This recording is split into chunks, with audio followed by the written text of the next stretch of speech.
Need to adjust your PHP settings on A2 hosting. It's quick and beginner friendly. No coding required.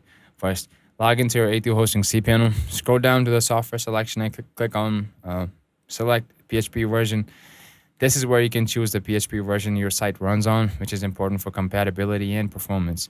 Once you're there, you'll see your current PHP version at the top. You can switch to a newer or older version by selecting it from the drop-down. A2 hosting usually supports multiple versions, including the latest stable release. To customize specific PHP settings, click on Options or switch to PHP Options. Here you can adjust key values like upload max file size for larger file uploads, memory limit to increase how much memory your scripts can use, post max size to allow bigger form submissions, max execution time, helpful for scripts that take longer to run. Just click the value, type in your new setting, and hit enter. No need to save, changes are applied instantly. These adjustments are super useful for running WordPress, e-commerce sites, or custom apps without errors. That's it, you just customize your PHP settings in minutes on A2 hosting. If this tutorial helped, like the video, subscribe for more how-tos, and drop any questions in the comments.